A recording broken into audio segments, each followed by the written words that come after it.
Hello everybody, this is Carolina Lizan, a graduate student of the Grok Trade Mentoring Program. It is Tuesday, March 8th of 2011, and we are looking at the Q's daily chart. Hope you are ready to analyze this pretty chart here with me, so let's get started.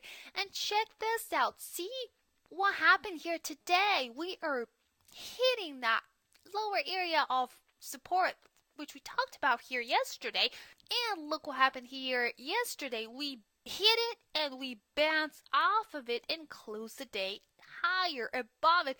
And here again today we are testing it the second time here today, but look what else do we see here. We went all the way up, and we hit the upper area of resistance on our way up at the 57.68 mark, and we pull back down, closing the day lower, even below the 8 moving average. So even though we bust through it and had a little bit higher, we were not strong enough to hold that high and close the day above the 8 moving average in a bullish territory, and we pull back down, finishing lower, closing the day below the 8 moving average in a bearish territory. So we are still in a bearish territory even though we are getting an up candlestick. So what we need to pay really close attention to tomorrow is the high of today, which is the 57.68 mark, and the low of today,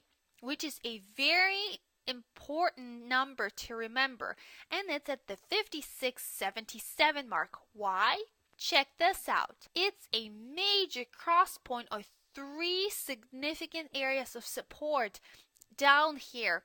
First of all, that low of today, 56.77, that low trend line right here that you see, it's not as thick as the other ones. It's a little bit lighter, so you can see it here.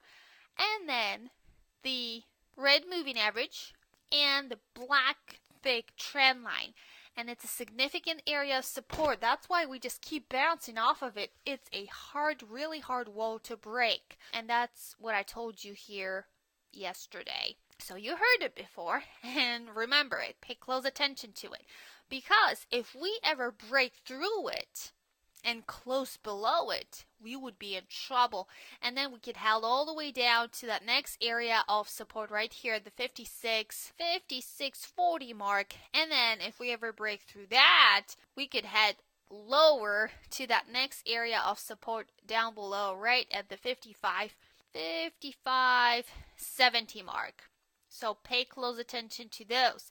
And what else do we see here on our chart? See that little symmetrical triangle that I have drawn on my chart between these two pink trend lines? A symmetrical triangle can produce a major move one way or the other. So watch for a breakout. So if we were about to head higher tomorrow, first of all, again, we would have to break through the high of today, which was at the 57.68 mark, and then we would have to also break through the upper area of resistance, which is sitting right at the pink trend line right here. We would have to break through it and then close above it in terms for it to be confirmed. So that area of resistance would be right at about the 58.27 mark, so pay close attention to that as well. And check this out. What's happening with the MACD? The MACD is still pointing lower. It's still bearish with another negative tick. It's getting closer and closer to the 0 line, so watch it really carefully. So even though we are getting a bounce off of a major area of support, and we are getting an up day, an uptick today, an up candlestick, we are still bearish according to the MACD. And check this out. See that volume bar right here? It's not really impressive. It's still below the average.